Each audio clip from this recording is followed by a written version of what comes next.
Unfortunately, the story ended in an enormous tragedy some days ago. The death of 5 people on board a tourist submersible called Titan that was headed for the Titanic wreckage.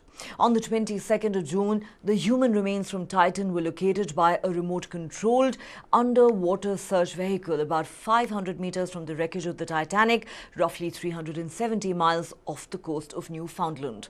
The US Coast Guard believes all 5 passengers died following a catastrophic implosion.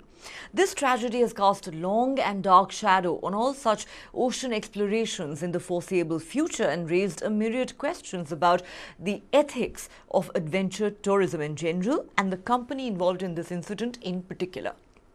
Titan, the doomed submersible, was operated by Oceangate Expeditions. It was lost in deep sea after what authorities described, as we said, as a catastrophic implosion, killing Dubai-based British billionaire and adventurer Hamish Harding, UK-based Pakistani businessman Shehzada Dawood and his son Suleiman, French submarine operator and Titanic expert Paul-Henri Najolier, and the Oceangate CEO himself, Stockton Rush. The operator, Oceangate Expeditions, charged the passengers a whopping $250,000 each to participate in the voyage. The implosion of the Titan has raised serious questions about the safety of private undersea exploration operations. Titan's hull is believed to have collapsed as a result of enormous water pressure. The sub was built to withstand such pressure, and experts will now try and determine what exactly went wrong. Titan is believed to have been 3,500 meters below sea level when contact was lost barely 1 hour 45 minutes after the submersible vessel, was dropped into the ocean. Years before Oceangate submersible craft went missing in the Atlantic Ocean, the company faced several warnings as it prepared for its hallmark mission of taking wealthy passengers to tour the Titanic's wreckage. In January 2018, experts inside and outside the company were beginning to sound alarms. Oceangate's Director of Marine Operations, David Lockridge, started working on a report around that time, according to court documents, ultimately producing a scathing document in which he said the craft needed more testing and stressed the potential dangers to passengers of the Titan as the submersible reached extreme depths. 2 months later, Oceangate faced similarly dire calls from more than 36 people, industry leaders, deep-sea explorers and oceanographers, who warned in a letter to its chief executive, Stockton Rush, that the company's experimental approach and its decision to forego a traditional assessment could lead to potentially catastrophic problems with the Titanic mission. The extreme tourism industry is niche but growing. A swelling number of companies have emerged to facilitate dangerous adventures for the super-rich. The $250,000 a head expedition that vanished en route to the deep-sea wreck of the Titanic ocean liner is the most glaring and alarming example of extreme tourism that is becoming somewhat commonplace for those who can afford it. A 3-way competition between billionaire entrepreneurs Jeff Bezos, Elon Musk and Richard Branson has spurred the development of a nascent space tourism industry. Branson's Virgin Galactic Holdings has a reported backlog of 800 customers for the roughly 9-minute up and back flights to space, most of whom have paid between $250,000 and $400,000 for their tickets. But let's remember, this kind of tourism inherently involves significant risks.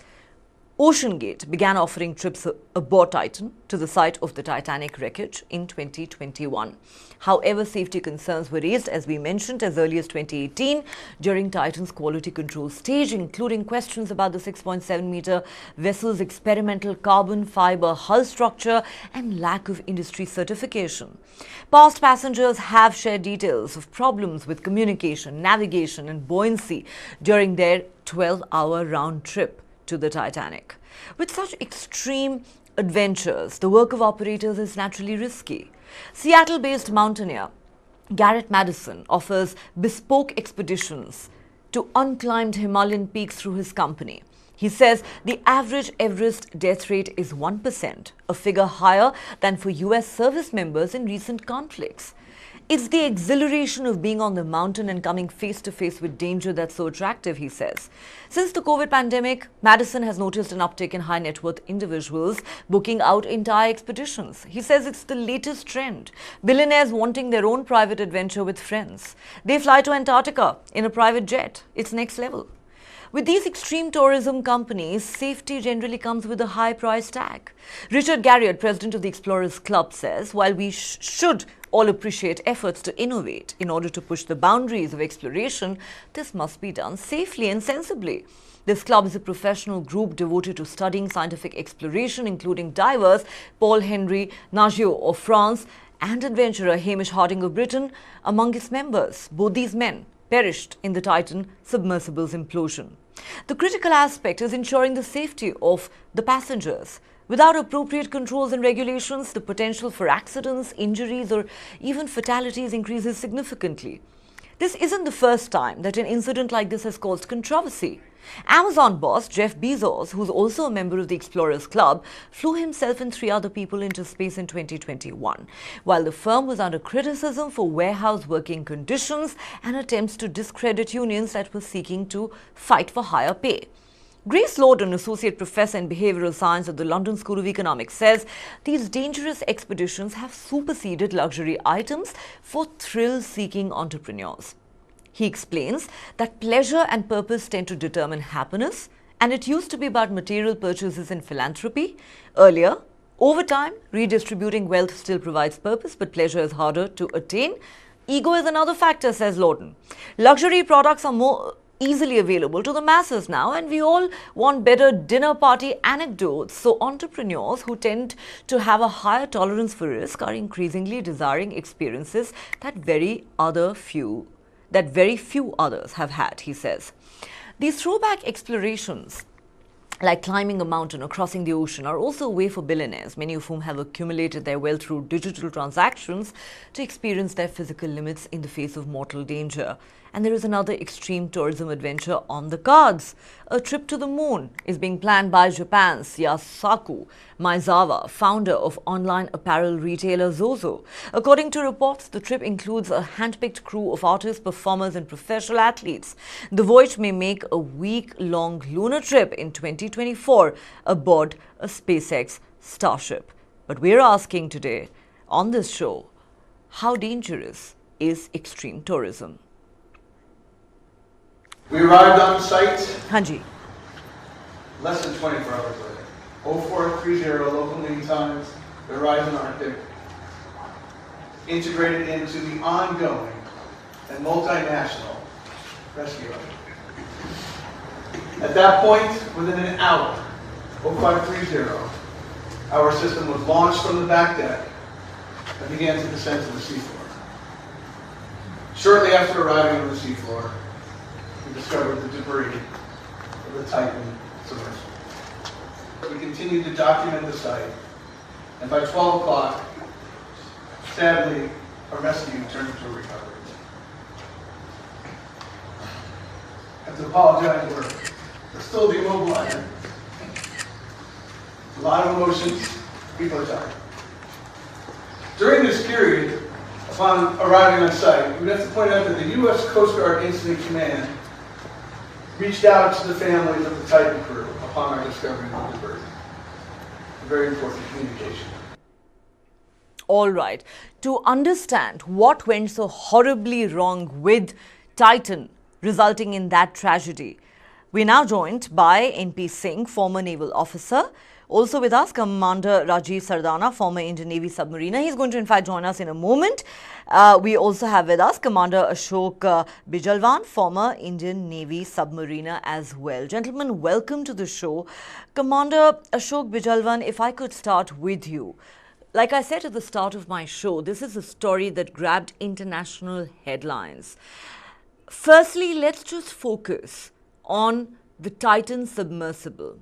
What, according to you, sir, went so horribly wrong with this submersible? You know, the irony is that it ended up pretty much the way the Titanic did.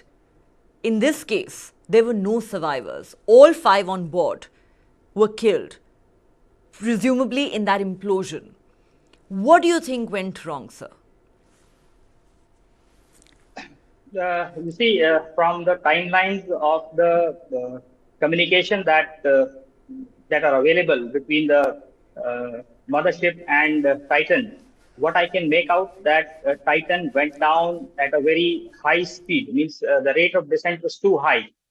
Within minutes, it was at 3,000 meters, and it gave a message that going down to the sea floor, and after that, the communication was lost. So when you are dealing with such high pressures, with such high risk, so you need to be very careful, especially when you're going down, and you need to check your ballast. You need to check your buoyancy, that you have, you can, and the rate of descent, especially at the towards the end when you are nearing the sea floor.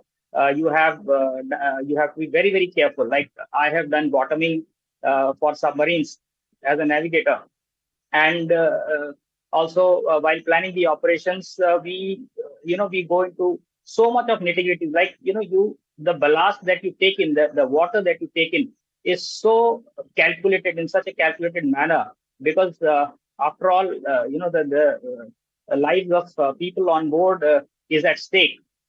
And also when we are operating submarines, the stake, the assets, uh, the asset that has been entrusted to us by the government.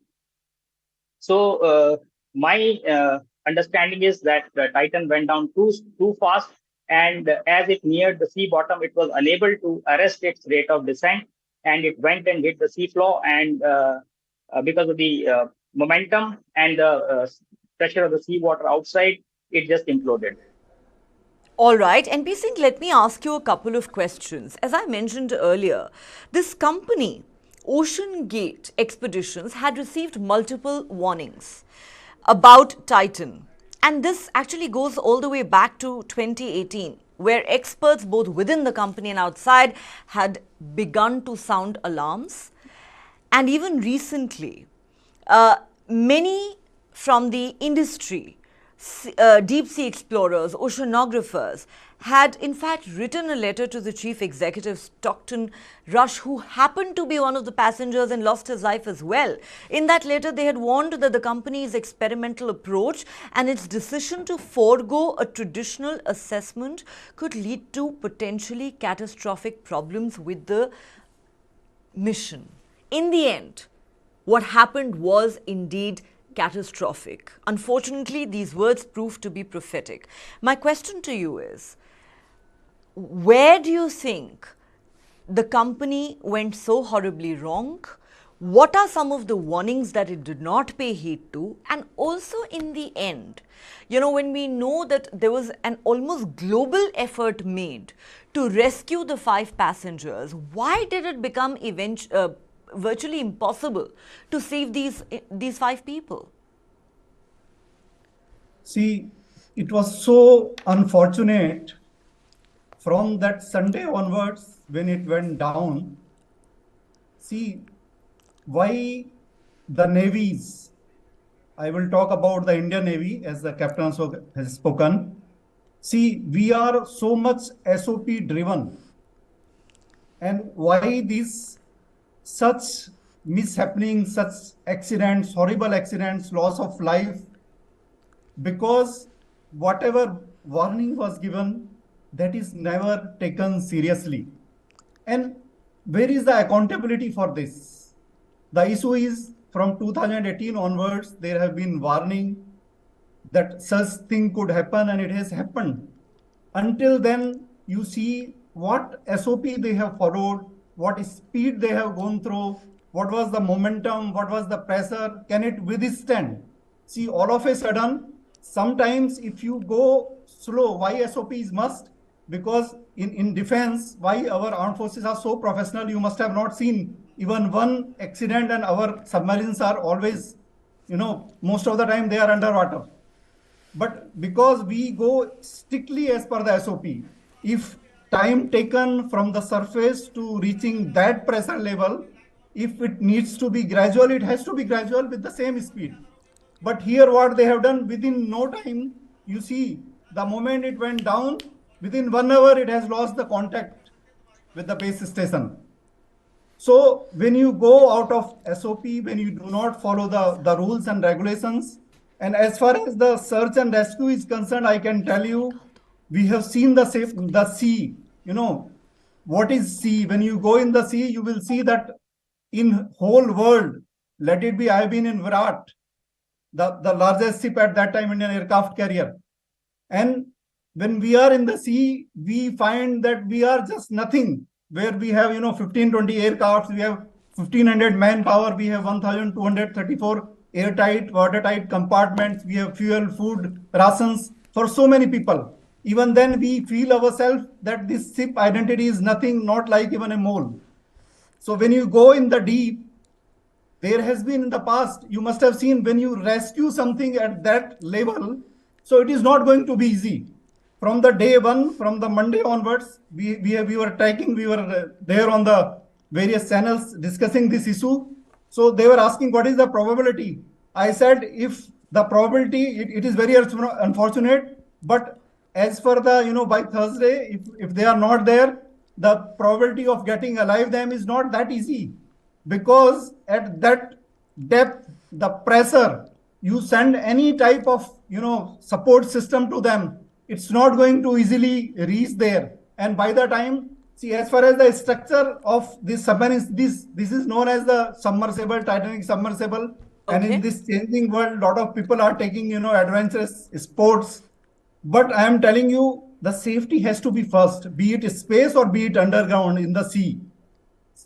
So there is absolutely. Safety Yeah. cannot be compromised. You can look for an adrenaline rush all you want. You may have millions and billions to spend seeking that rush, but at the end of the day, the companies that are offering these, so-called adventures, they need to have some kind of accountability. In this case, of course, the CEO of the company himself died. And you're quite right that, the ocean can be so humbling. Did the people involved in this expedition forget that? Let me now go across to Commander Rajiv Sardana. Commander Sardana, this is really a story that has captured the imagination of the entire world. Like I said, it's so unfortunate that it ended in such a massive tragedy. But for the benefit of our viewers, if you could just explain to us, how does such an implosion occur? We believe that this vessel, Titan, it imploded. What happens when a vessel of this nature implodes? And also, like I asked NP Singh, why did it become virtually impossible in the end for these 5 passengers to be saved? I'll answer your question first one, that why did it, what is the process of an implosion? When the pressure of the water exceeds the pressure that the hull can withstand, so that is the time it implodes like a, crushing like an egg. It is not bursting outward, it gets crushed like an egg when it goes beyond a certain depth. So that is what has happened here. Though it might have been designed to go down even further, there have been failures in it in the integrity of the pressure. That is why it just got crushed like an egg. That is first part. Second part is that one is submarine rescue is something which is virtually impossible beyond, say, 100 or 200 meters. Even our nuclear submarines go up to 600 meters. This kind of depth, it is an impossible scenario to rescue anybody alive. So these people knew what they were getting into, and this was an experimental submarine, a submersible, which had just survived for so long. It was a disaster waiting to happen previously also, and I am sure there will be more regulations in place, and the navies of the world and the shippings of the world will put a stop to this kind of extreme adventurism which is going on. And I myself, who run an adventure company, a diving company, now the first thing is safety of the passengers. If you're charging somebody something, you are responsible for his life. So that is where the biggest drawback in this adventure is there, that you make them write a waiver But that is absolutely unethical. $250,000 per person, Yes. $250,000. And frankly, at the end of the day, whether it's $250,000 or $50 or $5, it is human life that we are talking about. These companies ought to be held accountable. And fact of the matter is that they ignored repeated warnings going all the way back to 2018. But Commander Sardana, I want to ask you this question. You mentioned you run a diving agency. Is there a certification agency that is responsible for clearing the safety of such vessels? Ma'am, we run scuba diving activities where individuals go down up to 30 meters diving, recreational diving. So for every dive, you're responsible for the person you're taking along. Here, when you are taking somebody such a deep, to such great depths, which is unfathomable and should not be encouraged at all, because, and there has to be some certification. This vessel was not certified by any shipping agency, by any navy. So you're basically playing with the lives of the people that you've taken along, and they've been and they paid not by the money they have lost. They're paid with the lives. You're quite right. And not just those other multi-millionaires, or shall I say billionaires, who were on board this vessel, but the CEO himself. And, I hate to ask this question, but did he really become a victim of his own hubris?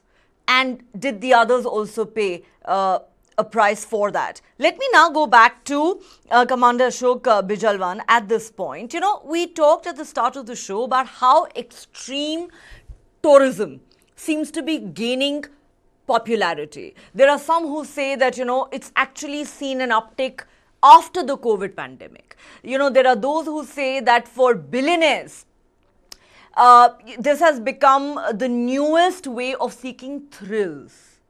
But point is, where do you draw the line? You can seek those thrills, you can seek those adrenaline rushes by climbing mountains and jumping out of planes, or going into space and going into the sea. But do you believe that the time has come for a line to be drawn somewhere? Because questions are now being raised about the dangers involved in adventure tourism and the ethics involved in the functioning of these very companies, that at the end of the day should be held responsible for all these lives that have been lost. Very true. Quite a while ago, I read an article with the title "The 40s is the new 20s." So it happens that there are a lot of people who are achievers. They achieve a lot in life. They earn a lot of money. They earn fame in their respective fields. So, and once they have the money, so they can, try to pursue, or they pursue whatever their dreams are, or some kind of, bucket list which is there. So it's okay to do that. Means your money, your time, your life, you can do it. But when it comes to taking others, like you mentioned that this submersible which went down. So you have to be responsible for the passengers that you carry. Anyone, or even a trainee that you are taking on a training sortie, like Commander Sardana does while he trains students and people for in scuba diving. I've been to his his place, and I've seen him do all this. And a lot of he's got all the professionals. He's got his certification. All his equipment are tested regularly, and those things. As a true veteran, he follows everything in letter and spirit, and not just that take money from people, do some shoddy job, and then tata bye bye. That's not the way things happen. Especially, and in extreme sports, you have to be very, very careful. We have heard of bungee jumping, cord tearing off, and people dying because of that, or a parachute not opening, or a parachute, a torn parachute, jumper jumping with a torn parachute. These are unforgivable offenses, or I must say lapses that these operators who do these kind of things, they should not be forgiven for this. There should be some kind of certification, And as far as deep sea is concerned, deep sea is absolutely unforgiving. I have seen or I have been privy to many such incidents where we had, despite following all the SOPs, we have faced some perilous situation, but because we are drilled to deal with those emergencies, we came out of it and we managed to control the situation and bring the boat up to a safe depth, and thereafter whatever do the damage control and then continue with the mission. So when it comes to what we see, Titan, if you Yes. see in 15 minutes, it was down to 3,000 meters, which is, even in means aircraft, it takes time to climb up to 3,000 meters when it takes off. So it was going down so fast, and in another 2 minutes, it just broke contact with the mothership. So I am 100% sure that because of the previous dives that Oceangate had done, and he was very rather I would say he was overconfident. The operator was overconfident, and he thought that previously I have done 35, 38 dives and gone to the Titanic, gone to that depth. So I can this time I can do it faster, and trying to show off or whatever to the people who were there with him. He probably did not follow the step-by-step descent rate that should always be followed when you are going deep. And otherwise, if you go slow, you will get the warning signal. Your hull noise hull will give you a symptom. It will give you indication that it is under stress. But if you're going too fast, you even if you get that signal that there is the hull is under stress, you will not be able to take corrective action and come up, because Titan is so small, its ballast itself is so less that to correct or to blow that and come up, or to arrest the rate of descent, it will not be possible at that depth, because it was already at 3,000 meters and it was going down very fast, just about 700 meters between 3,000 meters and the sea bottom.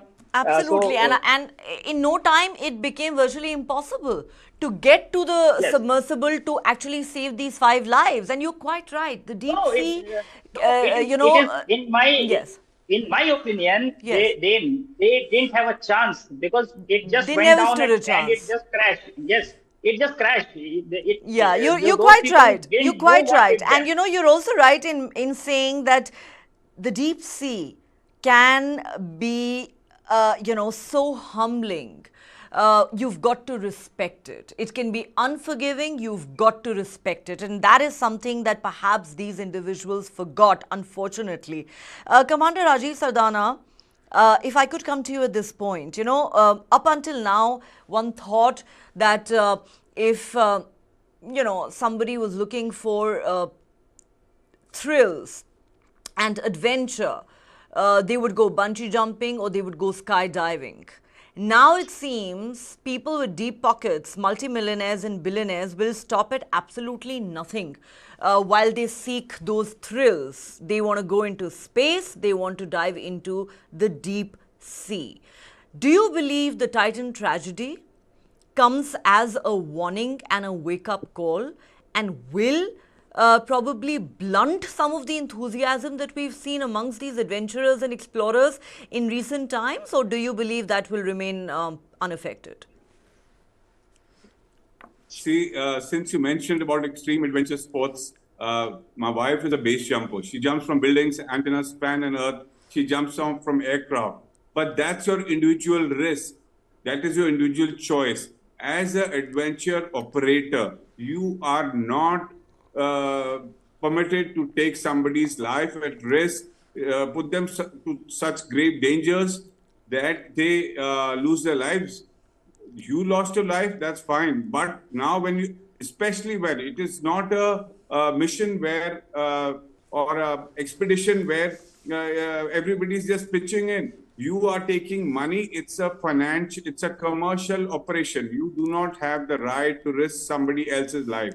But the people who are rich, they will still take these risks. Space might be forgiving, but the sea is never going to be forgiving. As a submariner, I can tell you, submarine rescue will not happen beyond 100 meters. And anybody who's taking tourists and make them call them mission specialists, he is doing a grave injustice to the industry of adventure tourism. He should not be taking people who are merely tourists and make them mission specialists in 6 days. And do you think this will hit the adventure tourism industry, Commander Sardana? Sorry? Do you believe this tragedy could in fact hit the adventure tourism industry?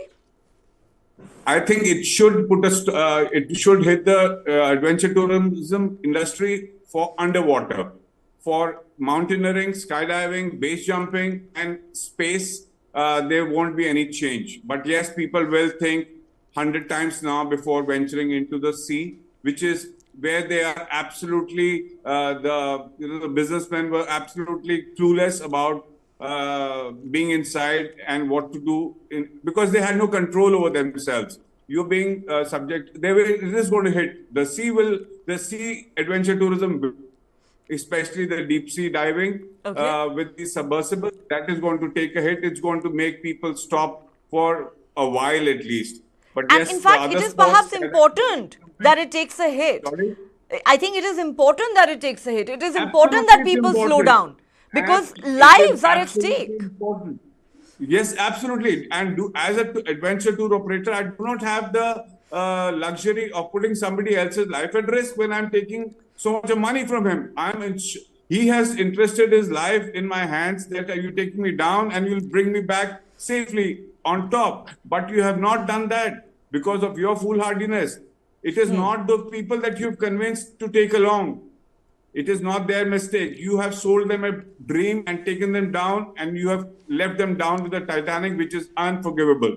And there should be a stop to these extreme adventure sports, especially underwater expeditions for civilians. For defense personnel, this is our way of life. Submariners dive thousands of times down below. They spend years training for it, and the lifestyle is in the navies is that way. But to risk a civilian's life at this cost should be stopped. I agree wholeheartedly with you. This is unforgivable. The ocean has got to be respected. The deep sea has got to be respected. NP Singh, I'll give you the last word. As we talk about extreme tourism, adventure tourism, let's see what happens to, these kind of explorations going forward, undersea explorations. But there is still so much talk about tourists going into space, tourists going to the moon, this, that, and the other.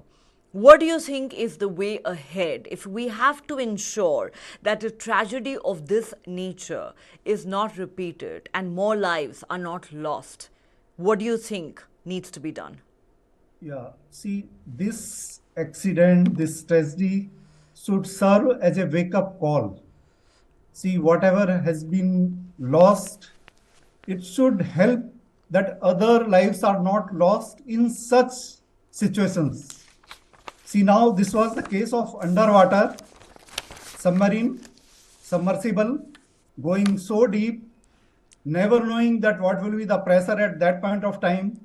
See, let me give you one quick thing that all the Western countries, on many fronts we have seen they do the double standards. They will talk of compliance on various fronts when it comes anything manufactured in India or some third world countries. And they used to, I have seen a lot of companies, they will insist that this compliance is not followed, 21 CFR 11 compliance is not followed. And if such company was operating in any Asian country, there have been a lot of hue and cry across the globe. But they are violating the norms and all the compliance and certifications. See, anything you do, as already discussed so much, that how you can take people's life in an activity which you are not sure, which you are not trained, you have not experienced. So let it be the space tourism, let it be other adventurous tourism. I am sure this tragedy should open an eye, and all countries collectively, there should be some strict compliance and certifications.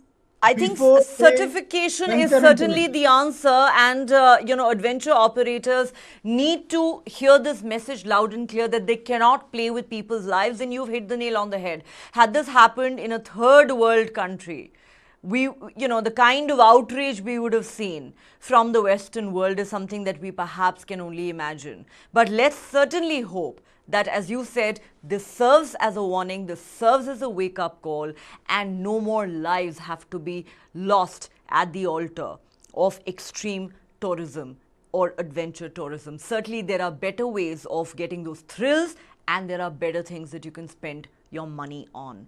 On that note, Commander Rajiv Sardana, Commander Ashok Bijalwan and NP Singh, thank you so much for your time and perspective. All right, time for us to take a quick break here on Global Lens, but don't go anywhere. There's lots more coming up on the other side.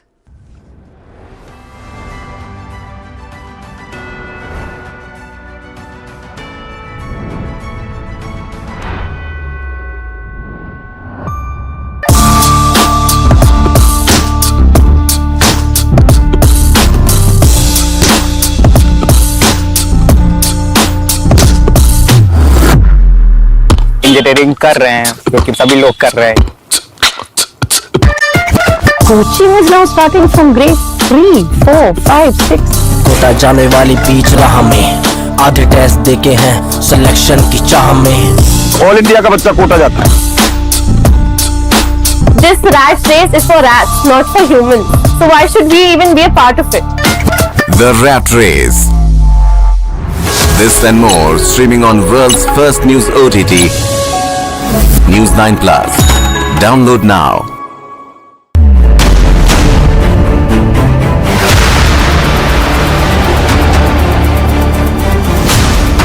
BrahMos. Stealthy, lethal, precise.